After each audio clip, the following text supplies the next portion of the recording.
1 minute, guys. Just making sure everything's rolling. Right on. Josh has the thumbs up.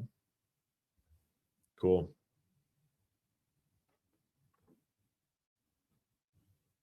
Yeah, we're here. Right on. Right on. Welcome. Welcome, X. Thanks for sitting down, Jules. Yeah. This is Jules Quang. I'm Ian Carroll, if you don't know.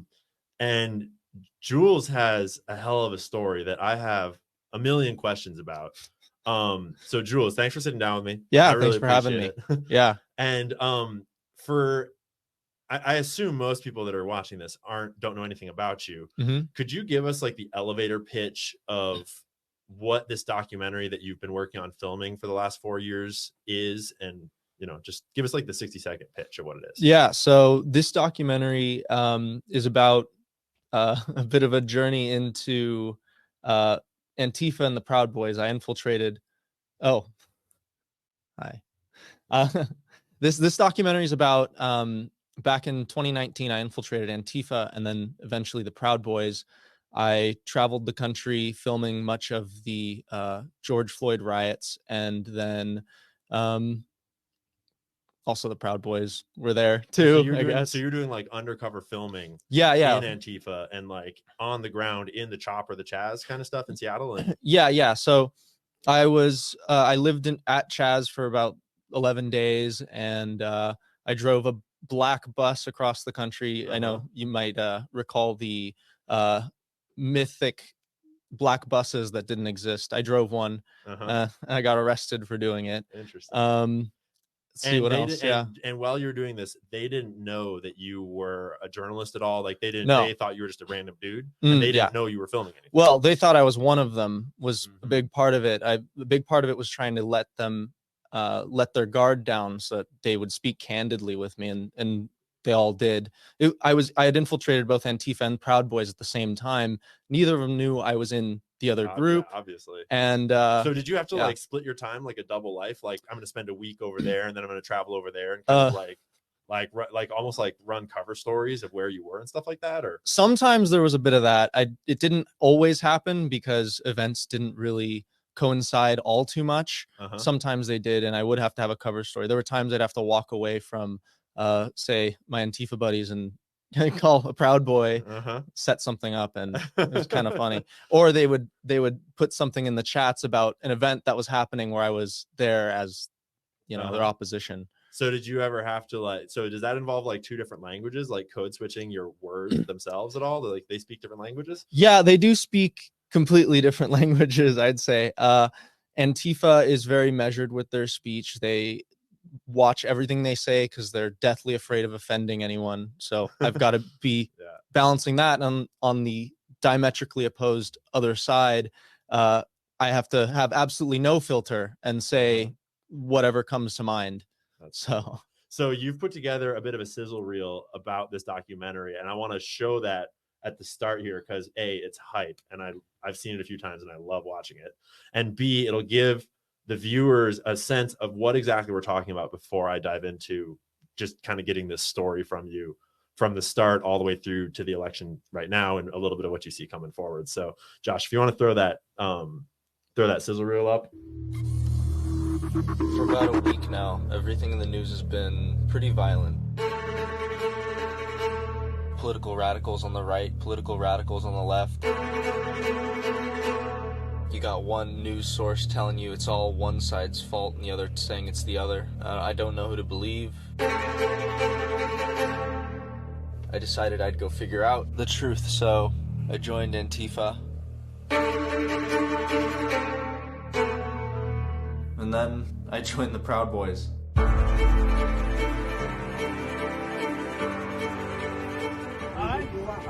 Western Chauvinist refused to apologize. To apologize? The modern world. I said if it come back from the quitter, we gonna burn this state down. There ain't gonna be enough fire trucks. Violence is a necessary tool for the revolution. I hear a speeding car, people screaming, and out of the corner of my eye, people flying, laying on the floor in fucking agony. America first! America first! America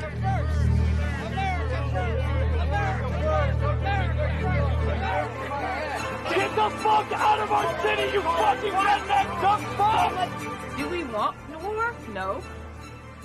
Are we willing to go to war? Yes. On my journey, spanning a few years, I've traveled the country. Los Angeles, California to Seattle, Washington, Portland, Oregon to Minneapolis, Minnesota. Something's happening in this country that I don't think people really understand, and it threatens to change everything that we know. Could this mean the end of our country?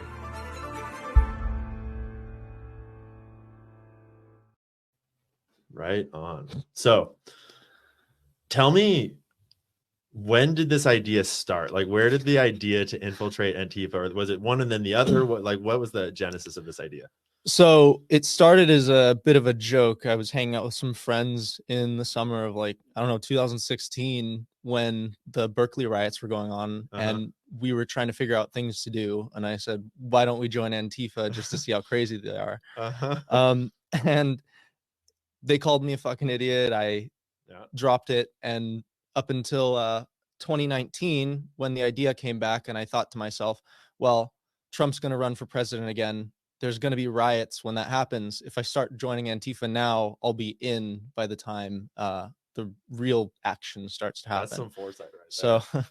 So it was that point I was working on a small documentary team, and my producer over here, Josh Turnbow, we had a conversation about this idea, and he said, you should make this into a documentary. And so it went from working towards getting into Antifa until eventually it was like, well, we need balance in this story. Why not join the Proud Boys? And I thought about that idea for a while, but it was, I don't know, I didn't even know how to contact them in the beginning. Yeah, we'll come back to the Proud Boys, because that's my next question is, how the hell do you join Antifa, and what was that like? Starting with Antifa, how did you join Antifa? So Antifa isn't just one group called Antifa. They don't all talk to each other, although some of them do. It's a bunch of... And Antifa stands for anti-fascist? Yeah, it stands for anti-fascist, but I mean, like many of the things that they say or call themselves, it bears little resemblance to what they actually are. It's probably gonna be a running theme. It's a running theme with basically everything. They speak in lies. So basically, I joined Antifa. I joined a group in Los Angeles that trained leftists how to use firearms. Was the first group I joined. And basically all these little groups, they talk. And the thing that ties them all together is this one ideology that at the end of the day, if there's a riot happening, all these groups, they come together and they work towards a common goal. Interesting. That's what I think ties them together in this, I guess, schema of network. What Antifa is, this network. So you never really went to an Antifa organization that's called Antifa and got a card or joined them. You joined one of these sort of associated para groups. Yeah, and over the course of the multiple years I spent with Antifa, I was joining multiple groups around the country. There are some groups that do call themselves Antifa. They're fewer and far between, because part of the lie that they tell everyone is there is no Antifa. If you go up to somebody who dresses in black and goes to a black block and punches a hole through a window, and you go to them when they're in plain clothes and you ask them, is Antifa real? Are you Antifa? They'll say, what's Antifa? That's part of it. It's, you don't talk about Fight Club. Yeah, it's very Fight Club. Is exactly what I was thinking. So you joined Antifa. And were you filming right away, or were you sort of was there an infiltration period? What was the first year or two? What was the process of getting to the point of getting footage of what was going on? So when everything started, I had kind of a general idea of what these people were like, right? I'd see them online, but I mean, that doesn't always translate into how people are in real life. So I spent the first year with this group kind of building rapport and getting an understanding on how these people are, how they operate, how they converse, because it is a whole different language. And that really set me up to be able to kind of integrate with really any Antifa leftist, radical leftist group in the country. Did you, during that time at all, did you ever suspect anyone of being a Fed, or did you ever get the sense that there was any like obviously not just like, I think a lot of people suspect that Antifa has Fed involvement. Yeah. But did you ever like actually encounter a scenario where you like got the scent of like, this is weird or that guy's weird? Or was it just kind of like a bunch of random leftists? I mean, there's a little bit, there were a few times where like, this guy doesn't really fit the bill. But then again, they might fit the bill, and it's a question of like, well, I could never know who the Fed or maybe is. They're just another you. They're just another me, maybe. And I'm sure there were some other people out there. But the thing is, Antifa suspects that people are Feds among them. And they have that kind of, they have this kind of paranoia that everyone, all of their friends could potentially be a Fed. They are like, they constantly keep levels of separation between relationships because they're afraid that that person's going to turn on them. So it's like baked into the cake from the start. Basically, and they've kicked, I in the first group I joined, they kicked a guy out before I joined because they suspected him of being a Fed because he wore cargo shorts and was like a middle-aged man.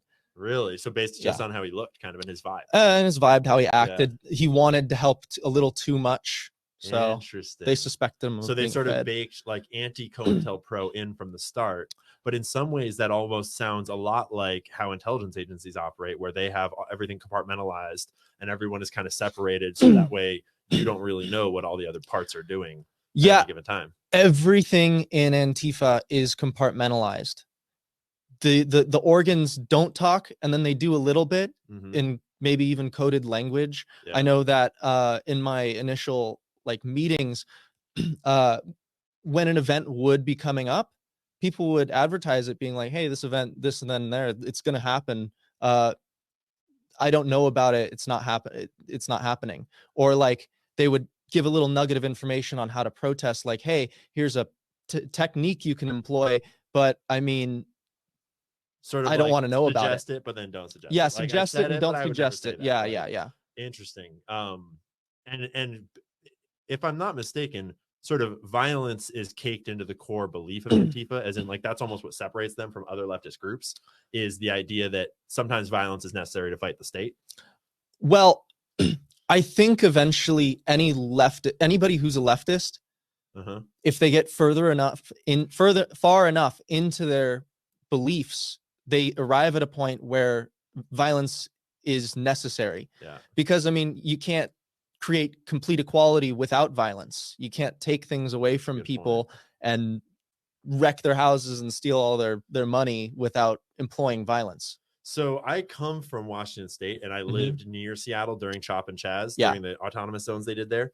And I think I have a general understanding of like the Antifa doctrine, but like, can you help us clarify? They believe in like communism or like true socialism, like equality for all. I mean, they're very concerned with identity politics, right? Like, what are the like 3 to 5 kind of core ideologies you had to learn in order to blend in, so to speak? Well, Antifa's more about what it dislikes than what it likes. Interesting. You've got a lot of people who are more communistic with their beliefs, but that doesn't preclude everybody else. The thing is, generally the more activist types are fit into in a more anarchist build.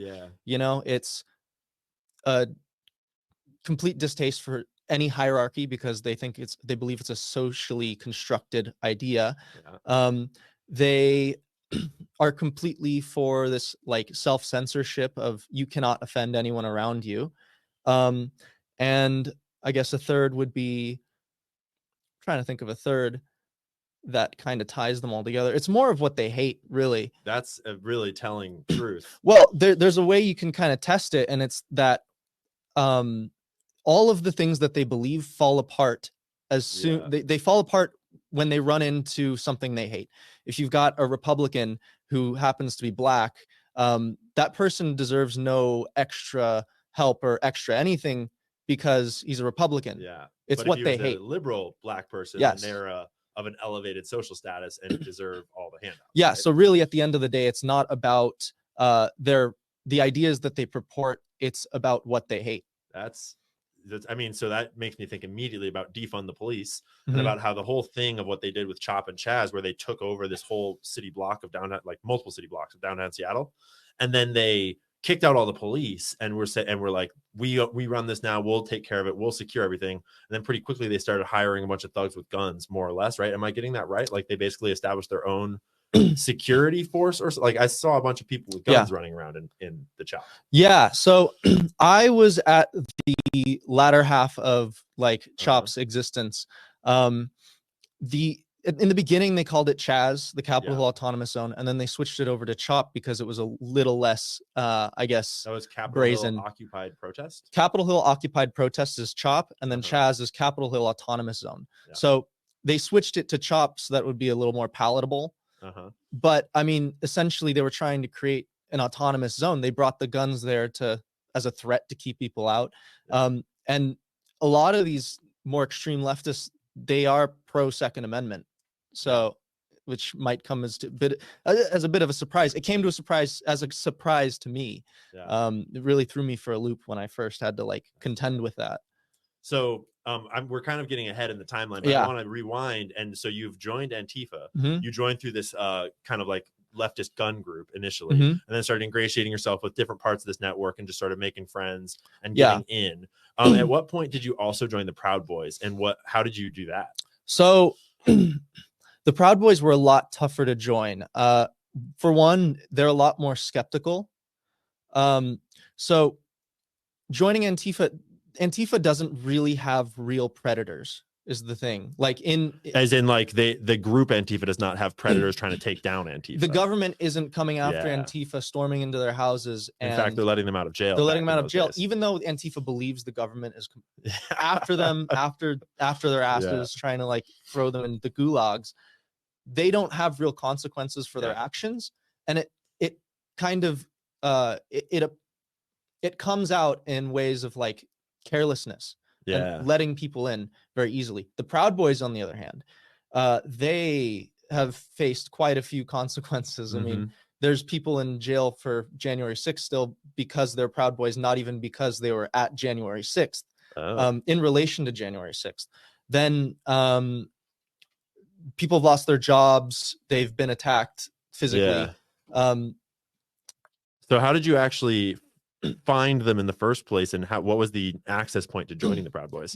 So first I went online, I found their website. I mean, on social media I couldn't find a single Proud Boy because they'd all been banned voicing any Proud Boy opinion. Because this is back in old Twitter days. This is old Twitter days. And so I went out looking for their website, and their website had a bunch of emails for their different chapters, because they have different chapters, one in most major cities.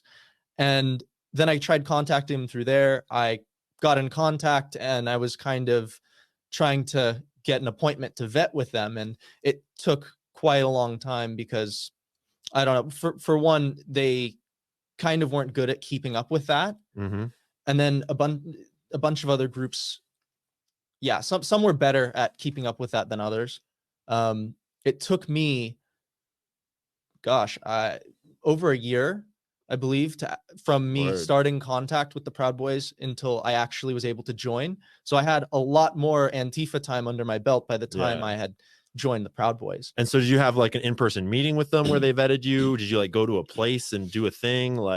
So first they vetted me over text and over email, and it was pretty intensive. They asked me some pretty tough questions. Like about your personal background or about your belief systems? All of it. Interesting. All of it. And it was kind of, so you're like, they're guessing what they want to hear. And just kind of like, do I get the question right or not? I didn't really know what they liked. I could glean from their website that they thought themselves libertarians, pro-Western and pro-masculinity. And so I kind of went off of that. That was what I was pushing.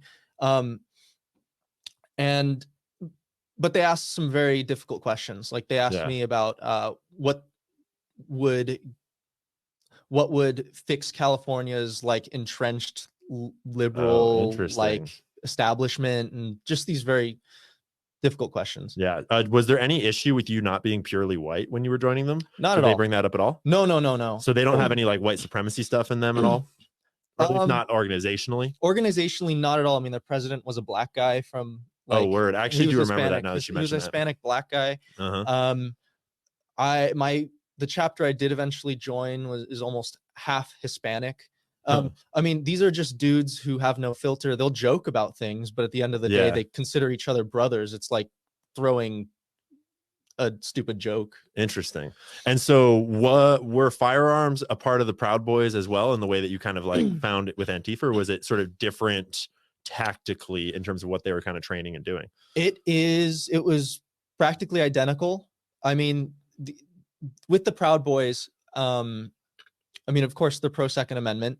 It's a bunch of like guys, yeah, or guys who want to be guys, and so gun culture is obviously there, and they collect guns and they go shooting together. It's just a thing.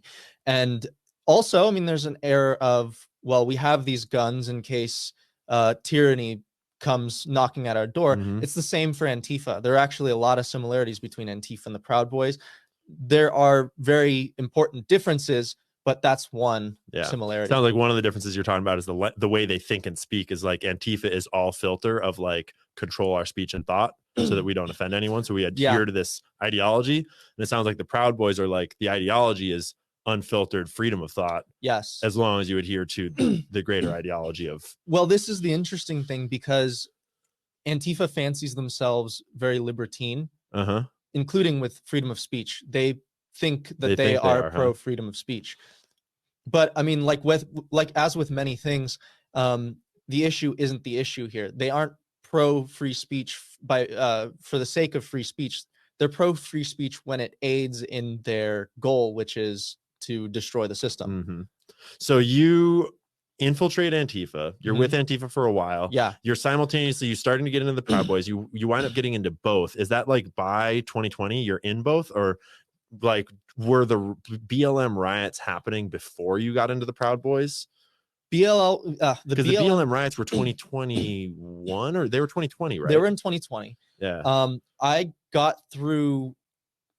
I'm pretty sure I finished with the BLM riots before I even joined the Proud Boys. Interesting. I mean, my mugshot was online, and it went up online right after they had vetted me. So was that kind of scary? Like, were you ever concerned at any time in the process of being found out and like being hurt or kidnapped or like whatever kind of thing? Was that ever on your mind? I was constantly prepared for that. That at any moment, somebody would be scrolling through Google and they'd see something and be like, "Oh shit." And then I'd have to run. I'd always have like escape ideas where to run, or I would have just schemes and stuff just to get out as fast as possible, because it was always a possibility. I knew that the jig could have been up at any moment, but it never happened. Yeah, but it sounds like the jig was essential based upon the way you're describing their paranoia, like in Antifa and especially in the Proud Boys. It sounds like there's no way to actually document what's going on in there without fooling them and sort of infiltrating them. There was no way, and that was a big part. Like, if I could have made a documentary about Antifa or the Proud Boys without tricking anyone, I would have. Yeah, like just by interviewing them. Yeah. But here's the thing, there's two things here. Antifa would never do it because they don't trust media and because they lie to everybody about what they think unless they understand that you think the same as them. Yep. The Proud Boys would never commit to any sort of interview like that because they don't trust the media, and well, that's basically it. They'll speak their mind. It's they don't have to lie about their ideas. That's interesting. So you were in Antifa and you traveled around to a couple of the different BLM riots. Yeah. I was in the LA BLM riots. I went into one in Long Beach, California. I went to some in Portland, Seattle, and Minneapolis. Yeah, I got to see some of the aftermath from Minneapolis. Yeah. I was there to see George Floyd Square up there, basically where George Floyd had died. They set up basically like a little mini town that looked a lot like Chaz. Yeah. It was basically the same thing. That's wild. So were you filming at that point? You'd already started like to get out secret cameras and stuff like that? So I started filming from the get-go, but it just depended, like the frequency changed. After the first year was when the filming really started to kick off, because for that first year, Antifa wasn't really that active. They weren't doing that much, right? They weren't doing that much. I was taking that year to kind of like get used to what it means to be Antifa and basically be able to mimic them. I was filming a few protests out in other states that were happening, but they didn't go that crazy. I expected them not to be that crazy. Yeah. I went to the Straight Pride Parade in, I think, Boston, where Milo Yiannopoulos spoke, and there was a bit of a protest there with some Antifa, but just smaller things here and there. Interesting. So then you're out at night in these cities while people are like throwing bricks and starting fires. Like, did you witness a bunch of firsthand violence by Antifa? Did you witness like a bunch of crime and property destruction and stuff like that? Yeah, tons. Do people in Antifa do a bunch of drugs? A lot of them do. I mean, like other than smoking weed, which I assume they kind of all do. Like, is there like, are any of them doing hard drugs or anything like that? Imagine the very like radical Antifa are like libertarians, but extremely like woke. So they they don't have a problem at all with drugs, hard drugs even.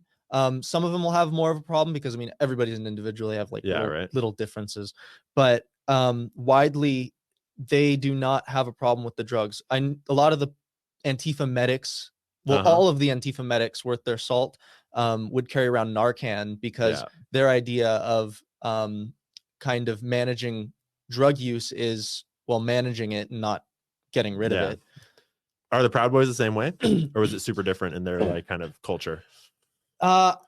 They were less hard with drugs. They were just as, if not maybe a little more frequent with drugs, but no, I'd say they're about the same with drugs. It's just not as hard. Like the chapter I was in would kick out people if they were on something like meth. Yeah. But I mean, they all did coke when they went to parties. Interesting. A lot of them, like any kind of drug that isn't like that people say won't ruin your life, I guess. I don't know. I think they all do, but that's whatever. Interesting. So you're filming these BLM riots. Are you using hidden cameras? You're not walking around with an open camera, right? I'm doing both. Okay, so they would actually let you walk around with a camera? That was a big learning curve for me, trying to figure out how exactly to carry like a noticeable camera. I did have hidden cameras for things that weren't okay being filmed. Yeah, I saw you posted the video about your Camelback that you made. That was sick. Thanks. Yeah, I always carried around a hidden camera, and depending on the state I was in, because some states don't like it, when I wasn't in a state where you can't record where it's illegal to record, I would have no audio on the device, just because like that's kind of where the like issue is. The legal issue. I would stay away from it whenever I was like in a place I couldn't, but I would have my camera, like my camera. Part of that is I sold myself as a bit of a propagandist for Antifa, and I would make videos for them to post. And so that was my skill set I was trying to build with them, that, hey, I'm making propaganda for you guys. And they're perfectly fine with the term propaganda. They like that term. Yeah. I can take out all of the bad things. I'll blur your faces, and I'll release stuff that is for the cause. Interesting. It's with them, they believe heavily in the power of media, but they want to strike this balance of media for us. That I noticed that you specifically use "for the cause" as a phrase that I'm sure is a phrase you kind of picked up from them, right? Yeah, I'm sure they use that kind of phraseology all the time. Yeah, I mean, it's just a phrase they recognize. Like that was just more so in the phrases I picked up and started to use. That did the Proud Boys feel the same way about cameras? No. Yeah. No, the Proud Boy, I didn't really get to use a bigger camera, a camera bigger than my iPhone with the Proud Boys. I got plenty of footage with them, but the thing is, anything official, they didn't want to advertise. They don't want to advertise themselves, and the worry that gets out, because they do have real predators out there. The government was after them at the time. They had real consequences. They did not want to be filmed. Yeah. So that's all hidden camera style stuff. Some of it's like iPhone, because once you can't really tell if you're filming or not. Well, there's some of that, but then like once you get in with them enough, it's like, oh, hey bro, like let me film you taking this shot or something. Yeah, because it's not Proud Boys specific. It's not going out. It's like, oh, I gotta. It's like personal, you know, it's for personal use. Interesting. So one of the things that I saw you posted recently that you filmed, Josh, if you could pull up the video that he posted on his X of the crowd control, or the the de-escalators the in the Chop and the in Chaz. I want to ask you real quick about this, of like, because people that aren't what happened in Chop and Chaz in this autonomous zone in Seattle, where they kicked out all the cops and they tried to create their own society, and that involved like bringing in their own like essentially police force or whatever. And you had this clip of this video of this this like conflict resolution that you walked it through. It was like, I've got so many questions about how this worked. It's like, Josh, you scroll down, it's where he's in like a field, kind of. Keep going down. It's probably like the next video down. One more, and you're down to it, I think. No, it's that's one. That's right. Yeah. Let's watch that one real quick, because I've got questions about this whole situation. Because I was watching from the outside and seeing this kind of stuff going on, and it just seems so backwards to me in the way that you're describing a lot. So I'd be curious to hear you describe this.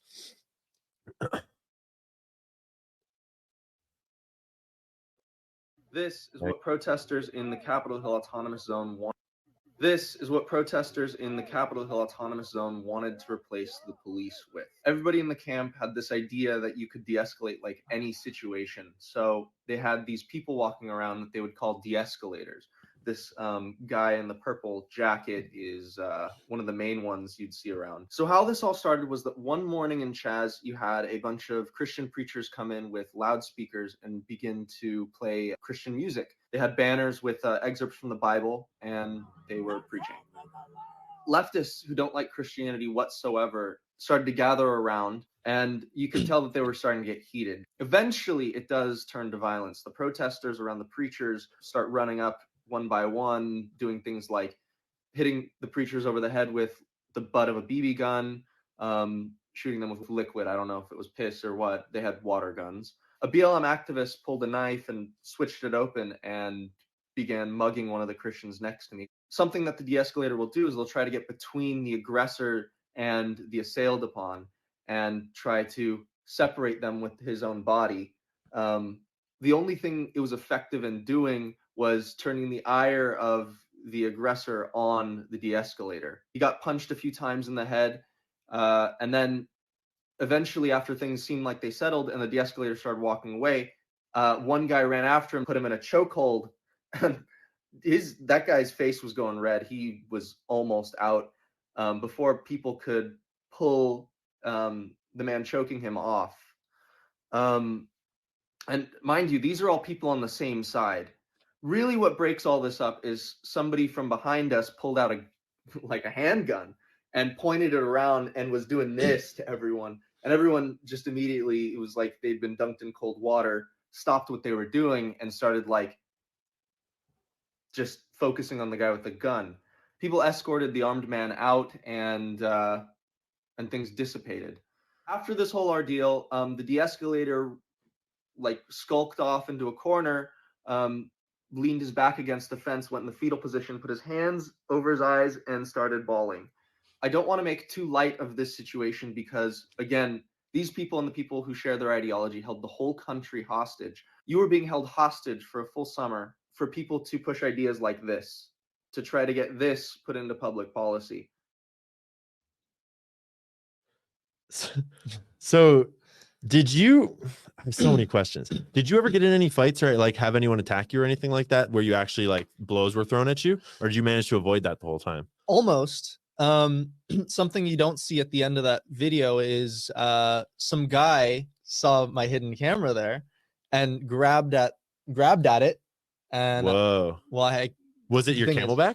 No, this was my iPhone. I just put it in my pocket. But I had a strategy. I had lots of strategies for the Capitol Autonomous Zone. One of them was for me to make as many friends as possible and ingratiate myself to everyone, because there was no like central law. It was mob rule. If I was in an area where I had literally one or two friends wherever I was, I'd be fine. Yeah. And so I was surrounded by quite a few people I knew and who I was like buddied up with. And so when the guy caught me hidden, like filming like with a hidden camera, who are they going to believe? They kind of went up on my side a bit. I ran away. I did a quick change. I took my jacket off, tied it around my waist, took my face mask off and my hat, and I looked a bit like a different person, walked past the guy out of Chaz. Oh, interesting. For the day. I took wild. the day off after that. Yeah. So he like saw your camera and was like, hey, you're filming. Like, he lunged at me, grabbed at the camera, but my hand went first and he went on top of my hand, and he had quite a grip. He must jack off quite a bit. I had to like lunge forward and crank my body in half to have him release his hand. And I finally got him off of me. I said, it's not even recording. It's not even recording. Luckily, he never pulled it out of my pocket. Yeah. But what's your heart doing at that moment? Like, did you ever get like super nervous or like holy shit? I don't know. My brain's a bit too slow to like sometimes. Like in those situations, I don't even think. So like just kind of living life. Yeah, I'm sure I had that's wild, dude. Adrenaline pumping, but yeah, because you just answered one of my other questions. Is that seems like something you have to be hidden camera filming because there's no reason for that to be like propaganda, right? In Chaz, there was a complete moratorium on filming any kind of violence or anything that did not make it look like a shiny, wonderful place. It's how very communist China of them. Very. It was. They had Potemkin village type shit going on too. It was ridiculous. I remember seeing footage of a garden where they had literally like just dumped potting soil on the ground and then put some seedlings in the potting soil. Is that real? Garden. Yes, it's 100% real. Yeah, right. Yeah. So that's a bit of like a LARP. They think of themselves as like, well, we can be autonomous. We can create our own thing. We can be self-sustaining. And I know a little bit about gardening. I saw that Jules can really garden quite a bit. Yeah. I'm quite the gardener. I saw their dinky piece of shit garden, and that was one of the first things I noticed. I was like, "What the hell have I walked into?" And it was already there when you got there. It was already there when I got there. Up at like a little after. Chaz had been fully established by the time I got there. Yeah. So yeah, a LARP garden within a LARP. Right? Part of their garden was segregated. They didn't allow white people or anybody who wasn't black or indigenous. Rewind and say that one more time. Yeah. One of their little garden circles was segregated. You couldn't enter it unless you were black or indigenous. People of color only. People of color. So only. like a brown person would be allowed in. Yeah. Were you allowed in? No. I didn't try. I didn't try because I was a good leftist and I understood that space was for black or indigenous people. Understood. Only. So you wouldn't push the boundaries. Yeah, because society prohibits black and indigenous people from doing so much. Segregation isn't segregation. It's providing space where they can take up all the space. And so where white people don't take it up. And Mexicans or would Asians. be allowed. Mexicans no, would be no allowed Mexicans. To? Oh, interesting. Yeah. So was that clearly stated? Yeah, they had a sign. It said, "This garden is for BIPOC only," which means black indigenous people of color. It used to be that they only thought people of color included all the other colors. They had people of color, and then they added another one because black and indigenous people are more oppressed than all the other people of color. So the different stages of communist gardens. Yeah, they as much as they hate hierarchy, they rank people and treat people differently based on a hierarchy of privilege. Yeah. Was that only in the garden, or were there other parts of the Chopper Chaz that were segregated like that? That's the only one I noticed that was an established place, but there were times when spaces were allotted only to black people. So like, well, this is a black only space at the moment. This is a black only conversation. White yourself out. Whoa, is that a real phrase there? No, I just made that up. Okay, because that's funny. No, but they would not allow like people into conversations and stuff, and because of how the Black Lives Matter movement was set up, that it was for black people, there were lots of situations. Any decision making was made by black people. This is kind of a rough estimate, but was the CHOP was it mostly black? Was it mostly white kids? Was it like a big mixture of everything? Seattle doesn't have all too much of a black population, I know, right? So maybe there were some black people. There were some black people, maybe all the black people in Seattle, but it was overwhelmingly white. And I mean, there were people of color. The security team was practically all white. The police that they created was practically all white. And so going back to this video, did they? What we just saw, I think you were referring to them as de-escalators. De-escalators. Is that different than what you're calling the police? Did they have an actual police force for a time? How did that work for them? Like I've said, Antifa doesn't have a consistent belief system. It's not consistent. they only have things that they hate, right?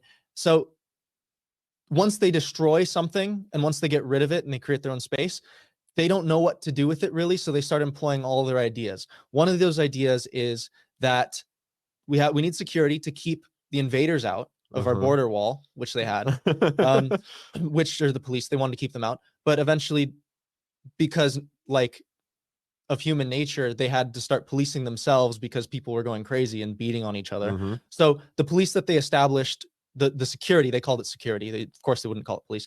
The security that they established never really like kept people out that I saw. It happened. I remember seeing videos of people just walking in and out through the gates. You could like do it was like a county fair. You could do it. They were mainly there to like scare police and media out, but most of the time they devoted towards maintaining the peace among their own populace.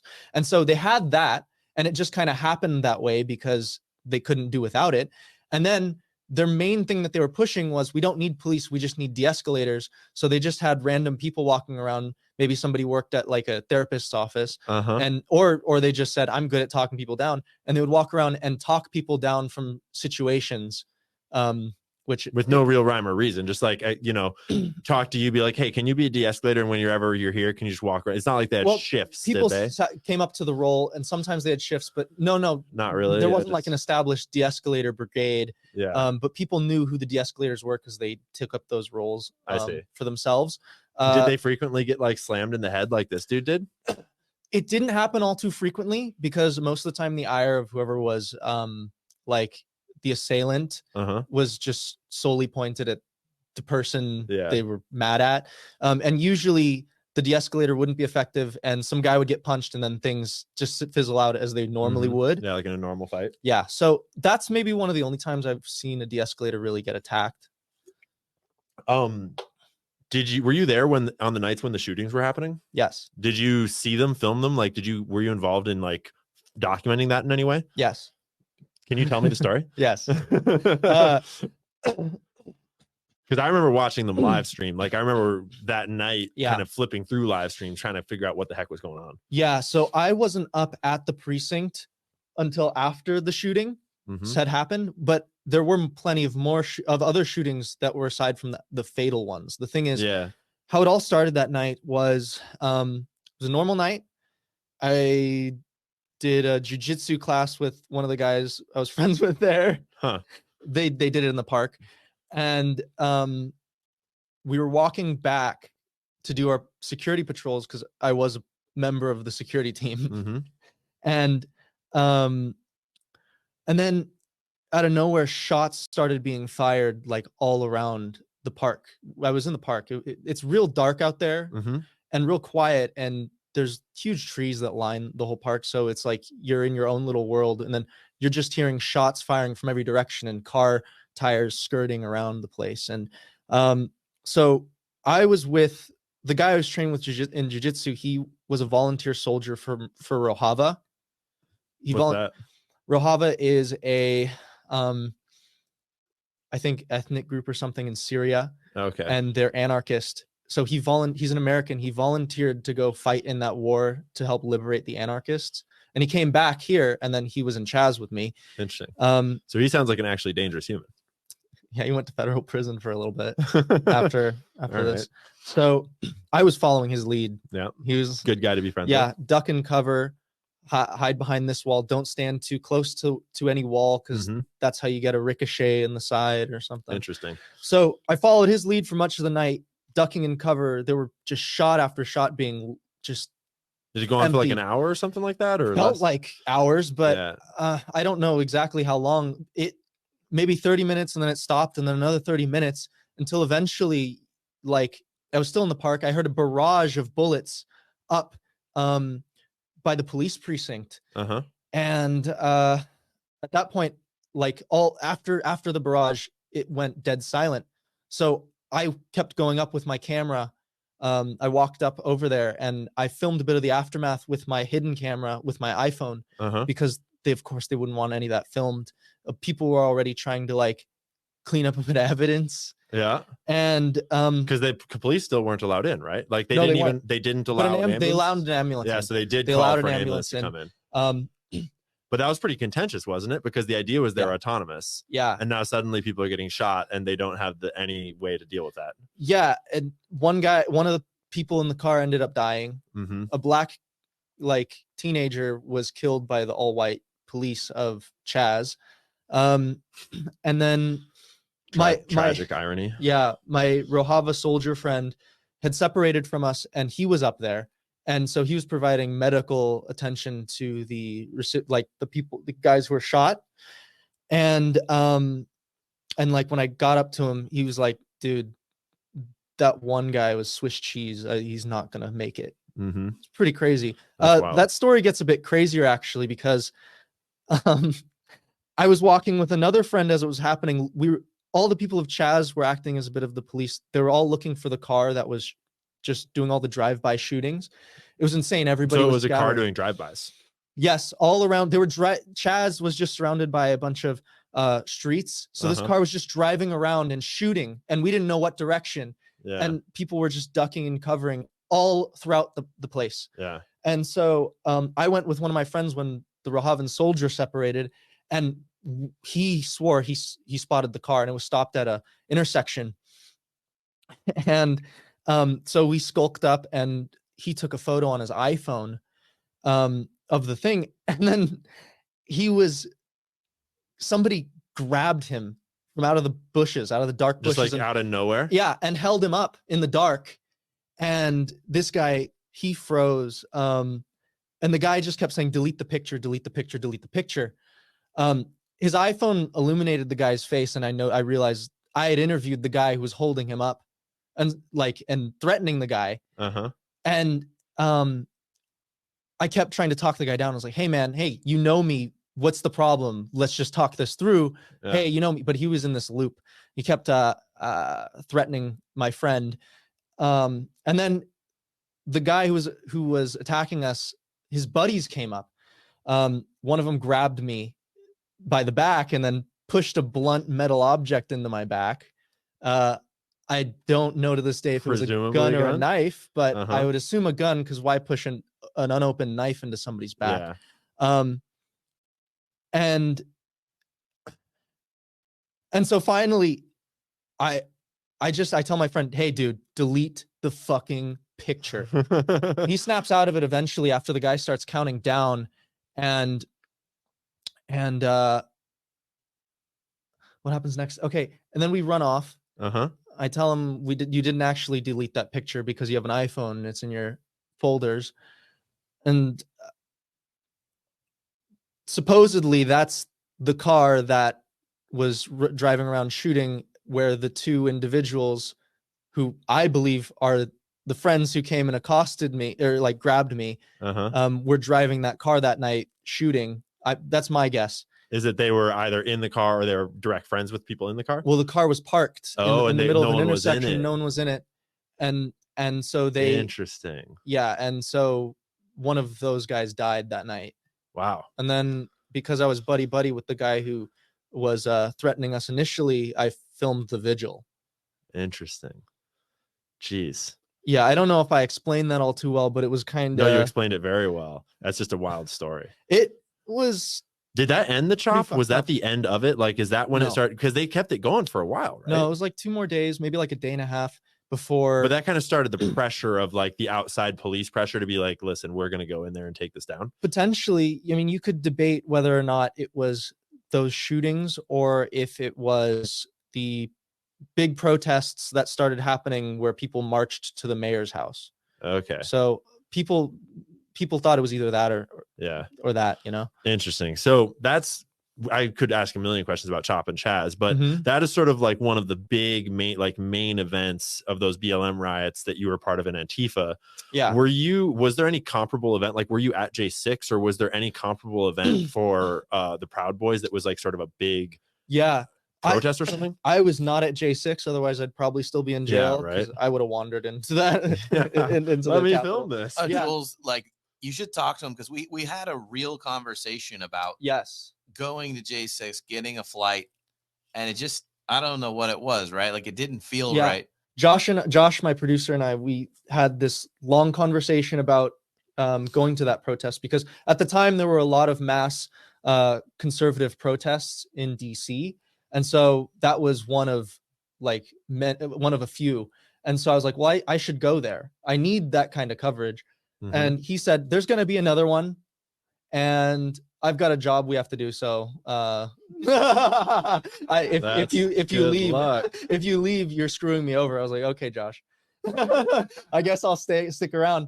And I was at the job just watching on my phone on break, or while I wasn't on break, because whatever, no breaks. And I was watching them storm the Capitol, and I was just like sitting with my hands in my head. I was like, fuck. As in, like, man, I wish I had that fucking footage. Missed it. I would have sat in Nancy Pelosi's chair. Bro, Yeah. you missed jail. Yeah, I missed jail. In hindsight, it's like, well, thank God I'm not. I didn't go. Thank God I'm not in jail right now. You would have been like literally in. You would Oh have my been God. in there filming for sure. I would be in there filming for one. I'd probably have like upwards of 10 years in jail, because I was a Proud Boy at the time. Yeah, exactly. Oh my God. So were the Proud it's Boys good. at J6? I don't really know. That's not my wheelhouse, like if they were or were not. Well, Jules, Tario got arrested flying in. He wasn't there though. Yeah, but they get him coming in with an AR-15 magazine or something, right? I don't know the exact story with Enrique Tario, but I'm sure there were a few Proud Boys there. But it wasn't a Proud Boy. Like, it was not a rally Proud at Boy all. event or a rally. I mean, it was just like the Proud Boys, as far as I know, they had nothing to do with planning any of it. Yeah. I've met and know some of the people that did plan it, and they have nothing to do with Proud Boys. Yeah. So. Well, that's the thing. The Proud Boys became a scapegoat and a catch-all for the radical right. It was a bit of a like, well, we have, and the left has Antifa, but it's okay because you guys have the Proud Boys. They're terrible. So did you ever go to any big protests or any big events that the Proud Boys were sort of like either behind or attending directly or anything like that? By the time I joined the Proud Boys, they were practically a political non-entity. Interesting. Each chapter is kind of governed a bit different, because they kind of structure themselves in a bit of a republic, where like each chapter is like its own state, and then they vote on things for the whole group, but then like they run things a bit different. The Portland chapter, or like the Pacific Northwest, I know they're a lot more active politically, but I'd say a lot more of the rest of the country, most of the rest of the country, they're kind of inert. They just hang around, drink beers, and so they don't like be degenerates. You don't know of like no orders don't come down, or there's not like organizations of, hey, we're gonna go do this thing. It's more just like a kind of a standing militia sort of an organization. Sometimes there's a bit of that.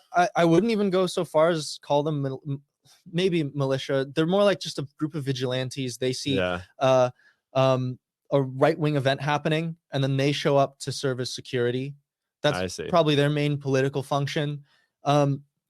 Sometimes there are top-down things, but it's more like a suggestion, like, hey, this event's happening, Proud Boys should go. But I don't think I ever in my chapter, I never got any like call to action like that ever. There was never anything top-down like, hey, we should all go to this. That never happened. Yeah. I'm sure maybe it happened, but like in my chapter, our president would say, or people higher up in the chapter would say, like, there's an event happening here.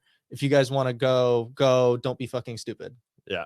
Okay. You probably never met anyone from Patriot Front. Patriot Front never had it. Do you know what I'm talking about? The real like Fetty looking ones. Yeah. I don't know. I don't know any Patriot Front people, or at least I don't think I know any Patriot Front people. I know people who know them. I know like a lot of the Proud Boy people I know don't like Patriot Front. Like, whatsoever. Do they think they're feds, or do they just think they're doing it wrong? Like they think they're real or not? Yeah, I don't know about the Fed question. A lot of them a lot of the people I knew thought they were feds, but I don't know about the higher ups in the Proud Boys, the ones who were in the know. But I think the most I got out of people was like, they're just assholes. Fuck those guys. Yeah, interesting. I don't know. Okay, so you spend years filming on both sides, kind of going to different places and sort of attending both groups simultaneously. Do you like choose to exit at a certain point? Does something happen that sort of like causes you to sort of exit? Because now you've sort of like exited your cover, so to speak, and you could never go back. Like at this point, well, who knows? Maybe if they don't watch this, if they don't watch any of this shit, maybe I could go to a riot. Who knows? Yeah, right. I mean, yeah, if you cover your face and stuff, maybe. But did you like actively exit, or did you just kind of like disappear into the night one time, or the latter? Thick of it. The latter. The thing is, I had been in the Proud Boys for so long, and there was so little happening. Yeah. That like continuing on that path, there was not much, if anything, for me to gain. I had an understanding of what these people were, what they were like, and I couldn't imagine anything really bombastic happening from them. With Antifa, that kind of just fizzled out because, I mean, things got quieter after the riots died down. 2020. But interesting. Yeah, things just kind of fizzled out. So you have this like it sounds like you went into this project sort of understanding that there's this weird divide happening. Like, am I kind of portraying that correctly? Like, did you go in to understand the divide in America, or did you go in to understand Antifa and then that inspired you to?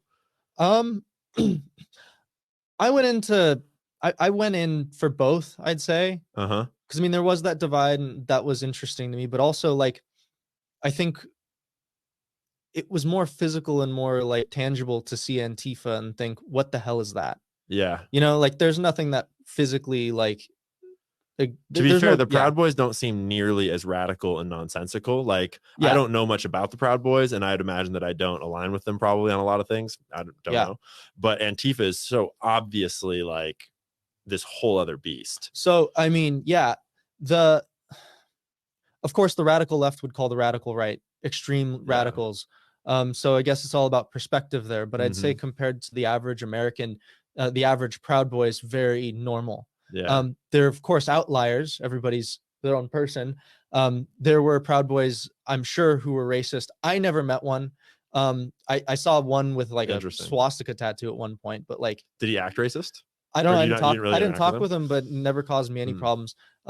Maybe he got it in jail. I don't know. Yeah, who knows? But like, whereas in Antifa, they're literally separating and segregating spaces. Based on race. And everybody's on board with it. The thing is, like, if in my chapter in the Proud Boys, like some guy was outwardly being racist in like a harassing kind of way, not just like in jest, like just it's a stupid joke. I don't actually mean it. I love you, bro. Yeah. If it's anything but that, I'm sure people would have stepped up and been like, "Hey, dude, that's fucked up. You need to cut that out. What the hell is the point of that?" I'd say 99% of the people I met. Well, I'll just say nobody in the Proud Boys gave me any problems for being like, I don't know, yellow, brown, whatever I am. Interesting. So in this last year, when we've seen this Kamala Harris campaign with Tim Walz and sort of their rhetoric, did that feel Antifa-like to you at all? Or did it feel toned down? Did it feel like the exact like script? Did you kind of draw parallels in your mind as you watched that happen? Oh, yeah. There was no question in my mind that it was just the same stuff. It was just maybe an escalation where, like, I guess the goalpost had moved a bit, you know. They weren't outwardly drawing allusions between Trump and Adolf Hitler in 2020, although they were kind of getting close to it. Getting ready for it. They're really outward about it, like now. Yeah. And you know, that's pretty much like that's what a lot of people in Antifa believed. That's a good point too. And a lot of the people like that are taking to social media right now are like, now fascism is in charge. Like now fascism has entered. And that really actually is like completely Antifa rhetoric.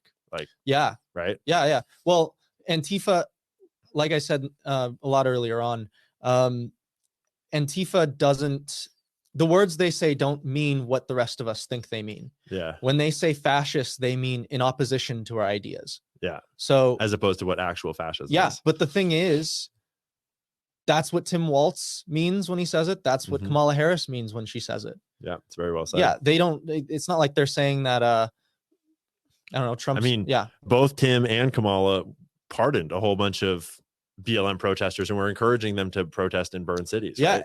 Kamala Harris pushed a like jail support fund where people where it paid for protesters bail. Yeah. maybe I benefited from that because when I was in jail, pro bono lawyers got me out. Interesting. Yeah. What did you go to jail for? It was just just something they had to like use to slap on me so that they could put me in jail. It wasn't necessarily I was doing anything. I see. They gave me disorderly conduct Because you'd like been at an Antifa protest or something like that, or for being in a black bus driving into Kenosha, Wisconsin, when the black riots buses were that up. didn't exist. Yeah, the black buses that didn't exist. Yeah. So they gave me disorderly conduct and then held me in jail for like a night, and then a bunch of pro bono lawyers came rushing to our side to try to like create a case against the police. Interesting. Yeah. You might not have an answer to this, but do you know anything about the pallets of bricks that showed up on the live streams during the BLM riots? I don't know anything about the pallets of bricks. What I do know is that Antifa will just use whatever's laying around to throw. I mean, there was like a cobblestone like walkway, and I saw like a bunch of protesters, rioters, like grab the bricks out of the cobblestone and throw them at the police. Interesting. Or like smash them in half so that they could have something throwable. But I don't know. That's why. So today, the country feels every bit as divided as it did back in 2020. If not, do you think it's more divided? Where do you think we are relative to like when you were in the BLM riots and in the Proud Boys and sort of experiencing that dichotomy? Do you think America has progressed towards more division today, or do you think we are less divided now? I think we're either in the same place or we're more. Yeah. I don't see it being less. I mean, if you look, the mainstream's rhetoric hasn't gotten any softer. Maybe that'll change. And, you know, we've still got the same crazies. All the people who rioted in 2020 didn't go anywhere. The colleges are still pumping out crazy students who do things like the pro-Palestinian riots and the occupations and like UCLA and MIT. So, real quick question that's been on my mind here. Did the whole Antifa side of things, did they have a stance on trans people back then? Was that a big thing at all? Antifa? Yeah, 100%. Yeah, and there was a bunch of trans people in the Chaz and stuff, or it was just they were one of the protected groups. Yeah, of course they were one of the protected groups.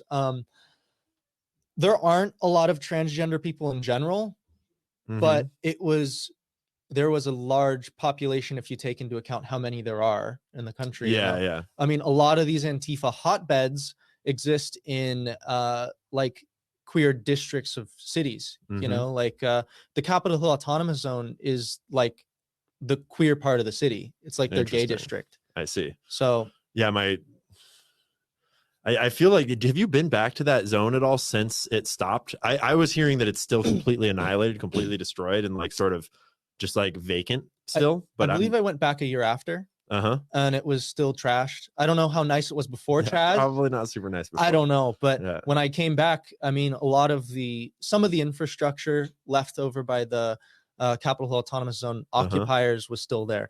The city actually like made efforts to make the big Black Lives Matter mural on the road like permanent. For one. Yeah, I remember that. Yeah, so it's like kind of just saying we're on your side. Yeah, we love this thing. Thanks for like spitting on us and burning down our police station and shooting a bunch of people in the streets. And yeah, it kind of blows my mind. Yeah, and I mean the shitty garden was there. Wait, still? When I went. Oh, that's amazing. And there was just some random like guy tending to it.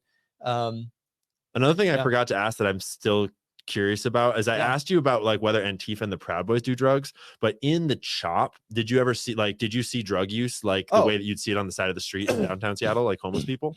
I don't know much about like how it is in downtown Seattle in general. I spent most of my time in the Capitol Hill Autonomous Zone, and then like it was COVID, so like not a lot of people were out, or I didn't see much. Interesting.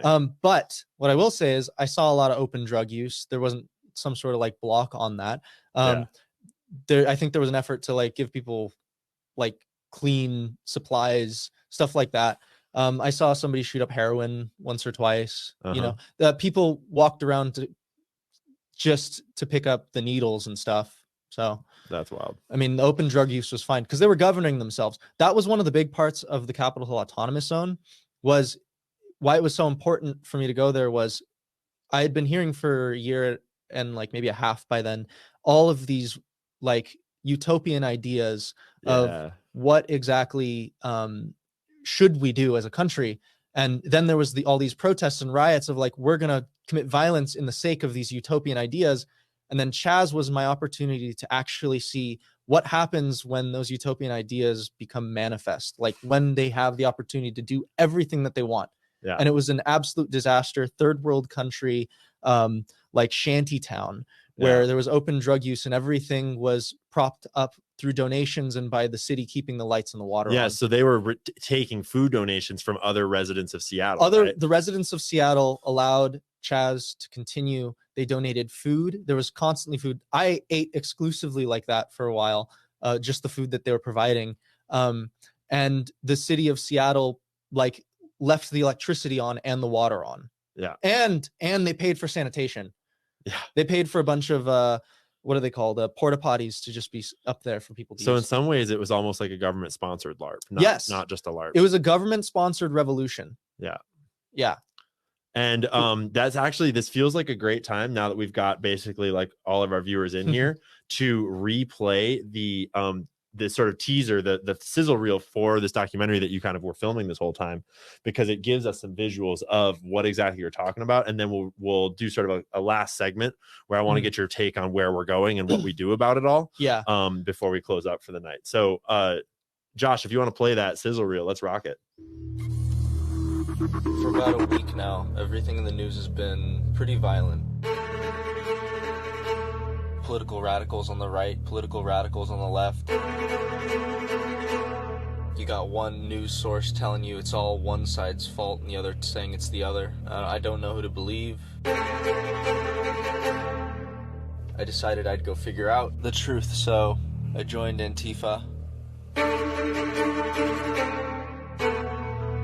And then I joined the Proud Boys.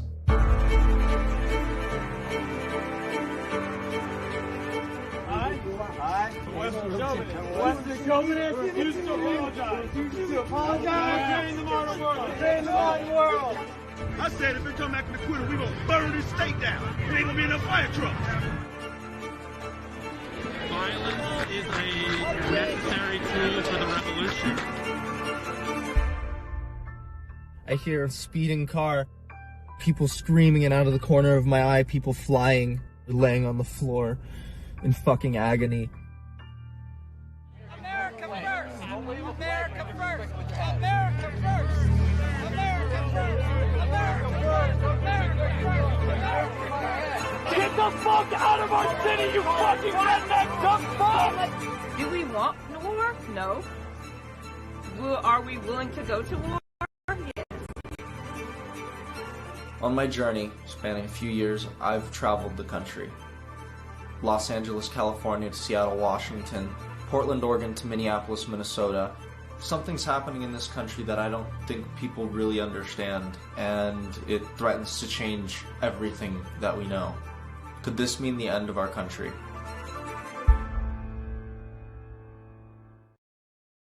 All right. So, Jules, Yeah. $1 million question. Okay. Do you expect rioting in the next 90 days before Trump takes office?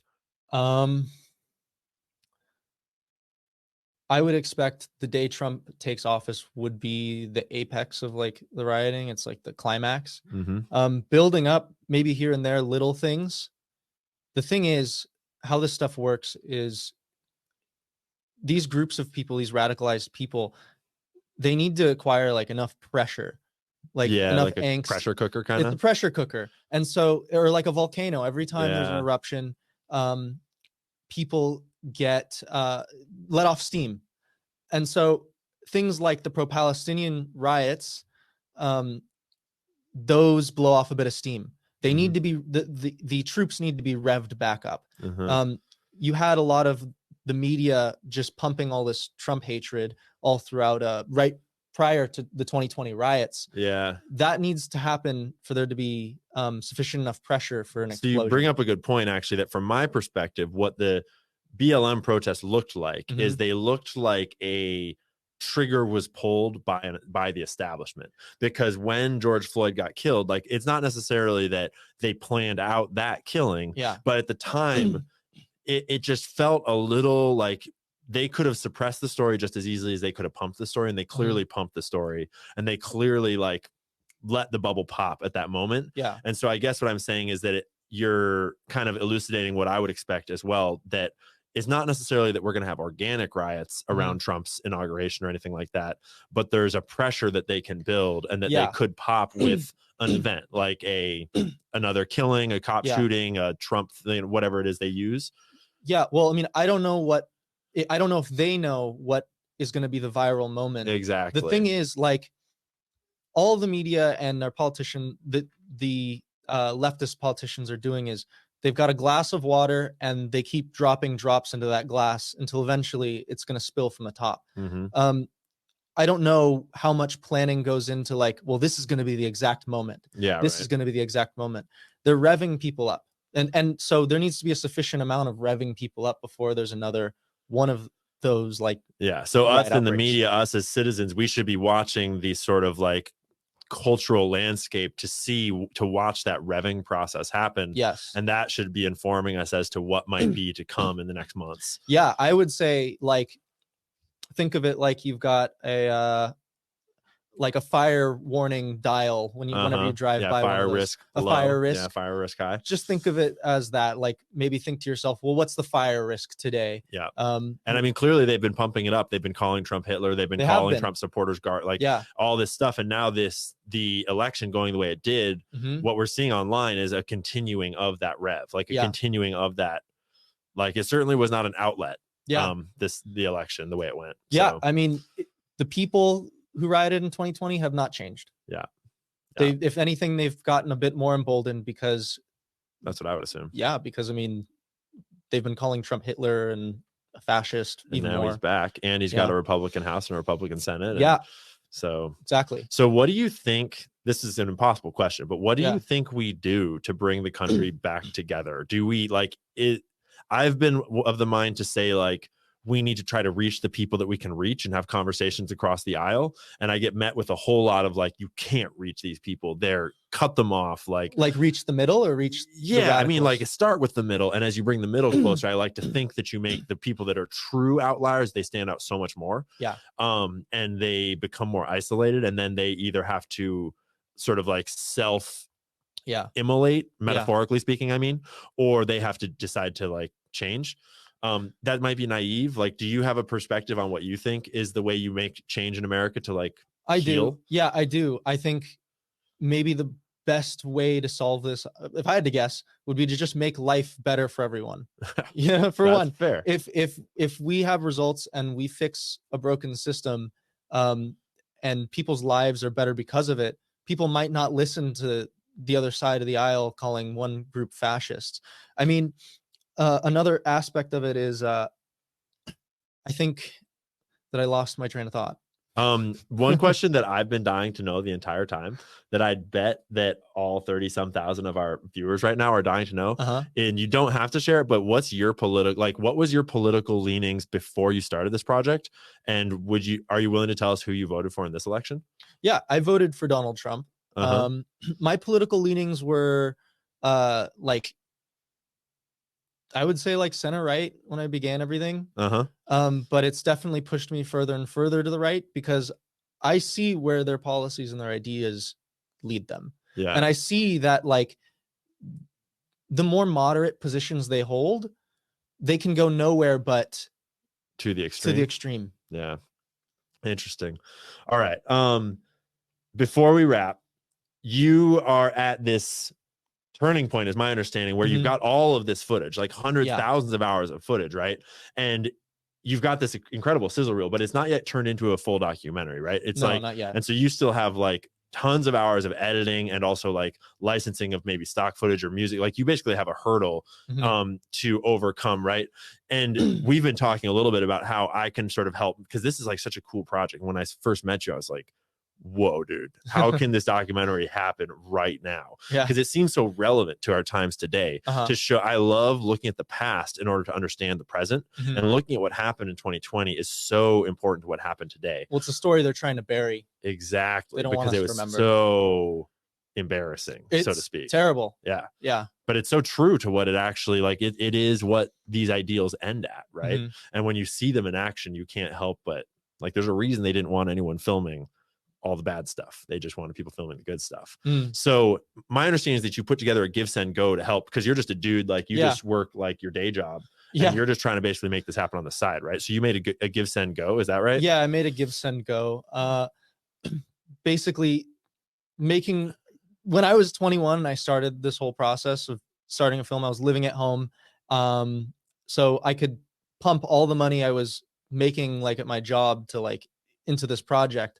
And after that, it's had to kind of take a back burner because I mean, I'm just paying bills, just average person here. Right. So, and every time me and Josh would approach like people who had money, they wanted to editorialize the hell out of the project, just editorialize reality, try to make it something it wasn't, you know, like, oh, well, you need to really pump the Proud Boys thing. They're evil, right? I'm like, well, it's a bit more complicated than that. Yeah. It might not even be the case that they're evil. And then other people were like, okay, well, you're just going to make Antifa is the same exact thing as Nazi. And like, well, it's different. Yeah. Every time they want to editorialize reality, and I just want to kind of present as the person that actually lived it, you seem like the best person to, because inherently putting together a documentary is editorializing to some degree. Yes. But at least it should be the person that like was there with their eyes on the ground, that like lived through the whole experience, rather than some person with money and an agenda. Yeah. I mean, I want to be clear. I have an opinion, right? Yeah. But to a degree, I want you to disregard some of that opinion and maybe just look at the footage and let it speak for itself. Yeah. Because I don't know. I just feel like you can't come away from this without any other perspective that the radical left did some really crazy shit. Yeah. And I think we're gearing up for more of it. So I think so. The Give, Send, Go link, because GoFundMe, if you didn't know, GoFundMe can go fuck themselves. So the Give, Send, Go link is either linked in the stream right here, and it's also gonna, I'm sure you'll put it like linked in your X profile, for example. Put it in my X profile. Can you tell people your X profile so they can just follow along? Because if you don't have money to give, like, that's cool. We're not saying like you have to give money. I'm just saying that I've been talking to Jules ever since I met him a couple weeks ago, where I'm like, dude, how can I help get this story out? Because this is so fascinating. Thanks, like Ian. No one else has ever done this. Like, you have to sneak in and infiltrate them to get this kind of footage. Otherwise, they won't tell you the truth. Exactly. And so the fact that you even have this archive of footage is such a wild resource. So I'm just glad to be able to like hear the story, to get the word out. Go ahead and follow Jules at his X account, at Jules Verne. That's a play on is it Jules Verne? He's an author, right? It wasn't my choice. I'm somebody gave me the nickname Verne at my old job, so it just stuck. Cool. And that Verne was the pseudonym I used in Antifa, because interesting, they all go by fake names. Yep, classic. So anyways, follow Jules on X.